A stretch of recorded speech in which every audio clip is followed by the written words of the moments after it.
शांति। आज 11 फरवरी 2025 की बाबा की साकार मुरली है। मुरली के महावाक्य हैं, मीठे बच्चे, तुम्हें भगवान पढ़ाते हैं, तुम्हारे पास है ज्ञान रत्न, इन्हीं रत्नों का धंधा तुम्हें करना है। तुम यहाँ ज्ञान सीखते हो, भक्ति नहीं। प्रश्न है, मनुष्य ड्रामा की किस वंडरफुल नूंद को भगवान की लीला समझ उसकी बड़ाई करते हैं? उत्तर है, जो जिसमें भावना रखते उन्हें उसका साक्षात्कार हो जाता है। तो समझते हैं यह भगवान ने साक्षात्कार कराया, लेकिन होता तो सब ड्रामा अनुसार है। एक और भगवान की बड़ाई करते, दूसरी ओर सर्वव्यापी के है ग्लानि कर देते हैं। ओम शांति। भगवानुवाच, बच्चों को यह तो समझाया हुआ है कि मनुष्य को व देवता को भगवान नहीं कहा जाता। गाते भी है, ब्रह्मा देवताय नमः, विष्णु देवताय नमः, शंकर देवताय नमः। फिर कहा जाता है शिव परमात्माय नमः। यह भी तुम जानते हो, शिव को अपना शरीर नहीं है। मूल वतन में शिव बाबा और सालीग्राम रहते हैं। बच्चे जानते हैं कि अभी हम आत्माओं को बाप पढ़ा रहे हैं, और जो भी सत्संग है वास्तव में वह कोई सत का संग है नहीं। बाप कहते हैं वह तो माया का संग है।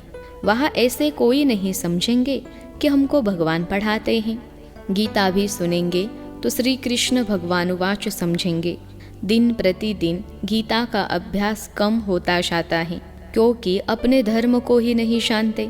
श्री कृष्ण के साथ तो सभी का प्यार है, श्री कृष्ण को ही झुलाते हैं। अब तुम समझते हो हम झुलाए किसको? बच्चे को झुलाया जाता है, बाप को तो झुला न सकें। तुम शिव बाबा को झुलाएंगे? वह बालक तो बनते नहीं, पुनर्जन्म में आते नहीं, वह तो बिंदु हैं, उनको क्या झुलाएंगे? श्री कृष्ण का बहुतों को साक्षात्कार होता है। श्री कृष्ण के मुख में तो सारे विश्व हैं, क्योंकि विश्व का मालिक बनते हैं। तो विश्व रूपी माखन है। वो जो आपस में लड़ते हैं वह भी सृष्टि रूपी माखन के लिए लड़ते हैं। समझते हैं हम जीत पाले। श्री कृष्ण के मुख में माखन का गोला दिखाते हैं।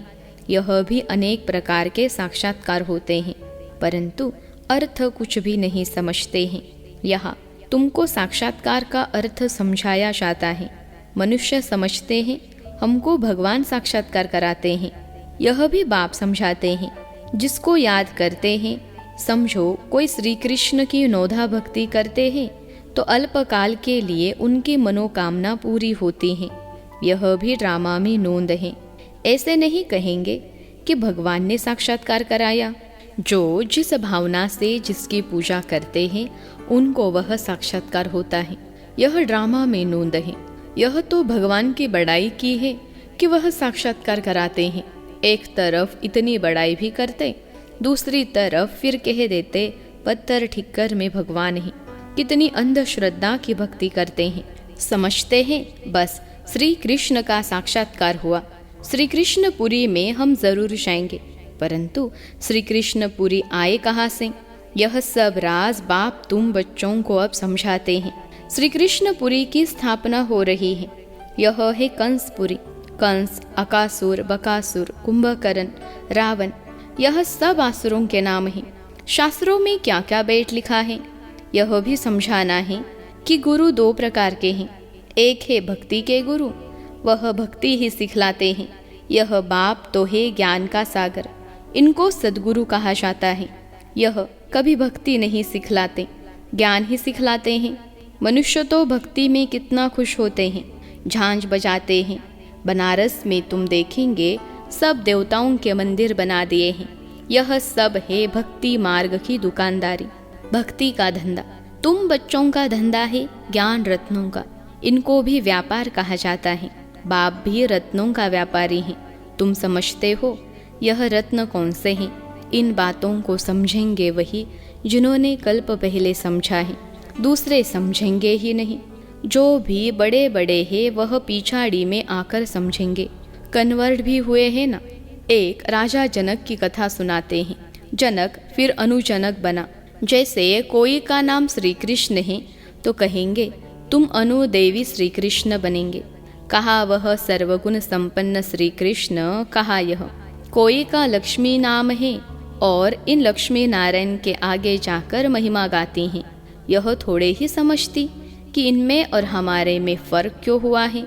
अभी तुम बच्चों को नॉलेज मिली है यह सृष्टि चक्र कैसे फिरता है। तुम ही 84 जन्म लेंगे। यह चक्र अनेक बार फिरता आया है, कभी बंद नहीं हो सकता। तुम इस नाटक के अंदर एक्टर्स हो। मनुष्य इतना ज़रूर समझते हैं कि हम इस नाटक में पाड़ बजाने आए हैं, बाकी ड्रामा के आदि मध्य अंत को नहीं जानते। तुम बच्चे जानते हो हम आत्माओं के रहने का स्थान परे ते परे हैं। वहाँ सूर्य चांद की भी रोशनी नहीं है। यह सब समझने वाले बच्चे भी अक्सर करके साधारण गरीब ही बनते हैं, क्योंकि भारत ही सबसे साहूकार था, अब भारत ही सबसे गरीब बना है। सारा खेल भारत पर है। भारत जैसा पावन खंड और कोई होता नहीं। पावन दुनिया में पावन खंड होता है और कोई खंड वहाँ होता ही नहीं। बाबा ने समझाया है यह सारी दुनिया एक बेहद का आइलैंड है, जैसे लंका टापू है। दिखाते हैं रावण लंका में रहता था। अभी तुम समझते हो रावण का राज्य तो सारी बेहद की लंका पर है। यह सारी सृष्टि समुद्र पर खड़ी है। यह टापू है, इस पर रावण का राज्य है। यह सब सीताएं रावण की जेल में हैं। उन्होंने तो हद की कथाएं बना दी हैं। है यह सारी बेहद की बात, बेहद का नाटक है। उसमें ही फिर छोटे छोटे नाटक बैठ बनाए हैं। यह बाइस्कोप आदि भी अभी बने हैं, तो बाप को भी समझाने में सहज होता है। बेहद का सारा ड्रामा तुम बच्चों की बुद्धि में है। मूल वतन, सूक्ष्म वतन और किसकी बुद्धि में हो न सके।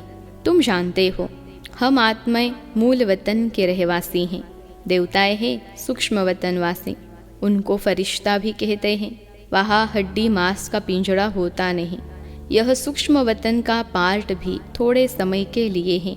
अभी तुम आते जाते हो, फिर कभी नहीं जाएंगे। तुम आत्माएं जब मूल वतन से आती हो तो वाया सूक्ष्म वतन नहीं आती हो, सीधी आती हो। अभी वाया सूक्ष्म वतन जाती हो, अभी सूक्ष्म वतन का पार्ट है। यह सब राज बच्चों को समझाते हैं। बाप जानते हैं कि हम आत्माओं को समझा रहे हैं। साधु संत आदि कोई भी इन बातों को नहीं जानते हैं। वह कभी ऐसी बातें कर न सकें। बाप ही बच्चों से बात करते हैं। ऑर्गन्स बिगर तो बात कर न सकें। कहते हैं मैं इस शरीर का आधार ले तुम बच्चों को पढ़ाता हूँ। तुम आत्माओं की दृष्टि भी बाप तरफ चली जाती हैं। यह है सब नई बातें। निराकार बाप, उनका नाम है शिव बाबा। तुम आत्माओं का नाम तो आत्मा ही है। तुम्हारे शरीर के नाम बदलते हैं। मनुष्य कहते हैं परमात्मा नाम रूप से न्यारा है, परंतु नाम तो शिव कहते हैं ना। शिव की पूजा भी करते हैं। समझते एक है, करते दूसरा है। अभी तुम बाप के नाम रूप देश काल को भी समझ गए हो। तुम जानते हो कोई भी चीज़ नाम रूप के बिगर नहीं हो सकती है। यह भी बड़ी सूक्ष्म समझने की बात है। बाप समझाते हैं गायन भी है। सेकंड में जीवन मुक्ति, अर्थात मनुष्य नर से नारायण बन सकते हैं। जबकि बाप हेवनली गॉडफादर हैं, हम उनके बच्चे बने हैं तो भी स्वर्ग के मालिक ठहरे, परंतु यह भी समझते नहीं हैं। बाप कहते हैं बच्चे तुम्हारी एम ऑब्जेक्ट ही यह है, नर से नारायण बनना। राजयोग है ना, बहुतों को चतुर्भुज का साक्षात्कार होता है। इससे सिद्ध है विष्णुपुरी के हम मालिक बनने वाले हैं। तुमको मालूम है स्वर्ग में भी लक्ष्मी नारायण के तख्त के पिछाड़ी विष्णु का चित्र रखते हैं, अर्थात विष्णुपुरी में इन्हों का राज्य है। यह लक्ष्मी नारायण विष्णुपुरी के मालिक हैं। वह है श्री कृष्णपुरी, यह है कंसपुरी। ड्रामानुसार यह भी नाम रखे हुए हैं। बाप समझाते हैं मेरा रूप बहुत सूक्ष्म है, कोई भी जान नहीं सकते। कहते हैं कि आत्मा एक स्टार है, परंतु फिर लिंग बना देते हैं, नहीं तो पूजा कैसे हो। रुद्र यज्ञ रचते हैं तो अंगूठे मिसल सालिग्राम बनाते हैं। दूसरी तरफ उनको अजब सितारा कहते हैं। आत्मा को देखने की बहुत कोशिश करते हैं, परंतु कोई भी देख नहीं सकते। रामकृष्ण विवेकानंद भी दिखाते हैं ना, उसने देखा, आत्मा उनसे निकल मेरे में समा गई। अब उनको किसका साक्षात्कार हुआ होगा? आत्मा और परमात्मा का रूप तो एक ही है। बिंदी देखा, समझते कुछ नहीं। आत्मा का साक्षात्कार तो कोई चाहते नहीं, चाहना रखते हैं कि परमात्मा का साक्षात्कार करें। वह बैठा था कि गुरु से परमात्मा का साक्षात्कार करे। बस कह दिया, ज्योति थी वह मेरे में समा गई। इसमें ही वह बहुत खुश हो गया, समझा यही परमात्मा का रूप है। गुरु में भावना रहती है भगवान के साक्षात्कार के, समझते कुछ नहीं। भला भक्ति मार्ग में समझाए कौन? अब बाप बैठ समझाते हैं। जिस जिस रूप में जैसी भावना रखते हैं, जो शक्ल देखते हैं, वह साक्षात्कार हो जाता है। जैसे गणेश की बहुत पूजा करते हैं तो उनको चैतन्य रूप में साक्षात्कार हो जाता है, नहीं तो उनको निश्चय कैसे हो? तेजोमय रूप देख समझते हैं कि हमने भगवान का साक्षात्कार किया, उसमें ही खुश हो जाते हैं। यह सब है भक्ति मार्ग उतरती कला। पहला जन्म अच्छा होता है, फिर कमती होते होते अंत आ जाता है। बच्चे ही इन बातों को समझते हैं। जिनको कल्प पहले ज्ञान समझाया है, उनको ही अब समझा रहे हैं। कल्प पहले वाले ही आएंगे, बाकी औरों का तो धर्म ही अलग है। बाप समझाते हैं, एक एक चित्र में भगवानुवाच लिख दो। बड़ा युक्ति से समझाना होता है। भगवानुवाच है ना, यादव कौरव और पांडव क्या करत भय, उसका यह चित्र है। पूछो, तुम बताओ, अपने बाप को जानते हो? नहीं जानते हो तो गोया बाप से प्रीत नहीं है ना, तो विपरीत बुद्धि ठहरे। बाप से प्रीत नहीं तो विनाश हो जाएंगे।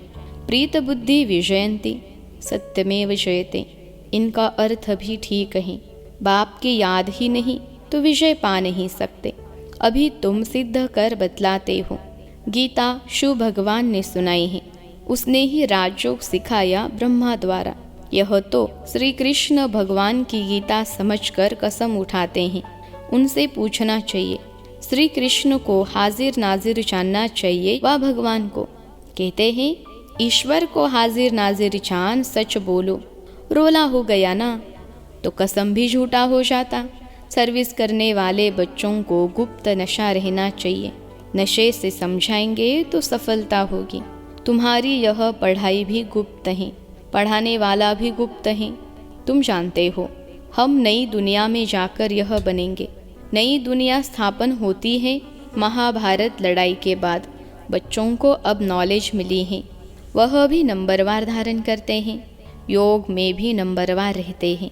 यह भी जांच रखनी चाहिए, हम कितना याद में रहते हैं। बाप कहते हैं, यह अभी तुम्हारा पुरुषार्थ भविष्य 21 जन्मों के लिए हो जाएगा। अभी फेल हुए तो कल्प कल्पांतर फेल होते रहेंगे, ऊंच पद नहीं पा सकेंगे। पुरुषार्थ करना चाहिए ऊंच पद पाने का। ऐसे भी कई सेंटर्स पर आते हैं तो विकार में जाते रहते हैं और फिर सेंटर्स पर आते रहते हैं। समझते हैं ईश्वर तो सब देखता है, जानता है। अब बाप को क्या पड़ी है जो यह बेड देखेगा? तुम झूठ बोलेंगे, विकर्म करेंगे तो अपना ही नुकसान करेंगे। यह तो तुम भी समझते हो। काला मुंह करता हो तो ऊंच पद पा नहीं सकूंगा। सो बाप ने जाना तो भी बात तो एक ही हुई। उनको क्या दरकार पड़ी है? अपनी दिल खानी चाहिए। मैं ऐसा कर्म करने से दुर्गति को पाऊंगा। बाबा क्यों बतावे? हाँ, ड्रामा में है तो बतलाते भी हैं। बाबा से छिपाना गोया अपनी सत्यानाश करना है। पावन बनने के लिए बाप को याद करना है। तुमको यही फुरना रहना चाहिए कि हम अच्छी रीति पढ़कर ऊंच पद पावें। कोई मरा व जिया, उनका फुरना नहीं। फुरना यानी फिक्र रखना है कि बाप से वर्षा कैसे लेवे, तो किसको भी थोड़े में समझाना है। अच्छा, मीठे मीठे सिखरते बच्चों प्रति माता पिता बाप दादा का याद प्यार और गुड मॉर्निंग। रूहानी बाप की रूहानी बच्चों को नमस्ते। हम रूहानी बच्चों की सिखलते रूहानी माता पिता बाप दादा को याद प्यार, गुड मॉर्निंग और नमस्ते बाबा नमस्ते। धारणा के लिए मुख्य सार। पहली पॉइंट है, गुप्त नशे में रहकर सर्विस करनी है। ऐसा कोई कर्म नहीं करना है जो दिल खाते रहे। अपनी जांच करनी है कि हम कितना याद में रहते हैं। दूसरी पॉइंट है, सदा यही फिक्र रहे कि हम अच्छी रीति पढ़कर ऊंच पद पाए। कोई भी विकर्म करके, झूठ बोलकर अपना नुकसान नहीं करना है। आज का वरदान है, मन मना भव के महामंत्र द्वारा सर्व दुखों से पार रहने वाले सदा सुख स्वरूप भव। मन मना भव के महामंत्र द्वारा सर्व दुखों से पार रहने वाले सदा सुख स्वरूप भव। विश्लेषण है, जब किसी भी प्रकार का दुख आए तो मंत्र ले लो, जिससे दुख भाग जाएगा। स्वप्न में भी जरा भी दुख का अनुभव न हो। तन बीमार हो जाए, धन नीचे ऊपर हो जाए, कुछ भी हो, लेकिन दुख की लहर अंदर नहीं आनी चाहिए। जैसे सागर में लहरें आती हैं और चली जाती हैं, लेकिन जिन्हें उन लहरों में लहराना आता है वह उसमें सुख का अनुभव करते हैं। लहर को जंप देकर ऐसे क्रॉस करते हैं जैसे खेल कर रहे हैं। तो सागर के बच्चे सुख स्वरूप हो, दुख की लहर भी न आए। आज का स्लोगन है, हर संकल्प में दृढ़ता की विशेषता को प्रैक्टिकल में लाओ तो प्रत्यक्षता हो जाएगी। हर संकल्प में दृढ़ता की विशेषता को प्रैक्टिकल में लाओ तो प्रत्यक्षता हो जाएगी। अव्यक्त इशारे। एकांत प्रिय बनो, एकता और एकाग्रता को अपनाओ।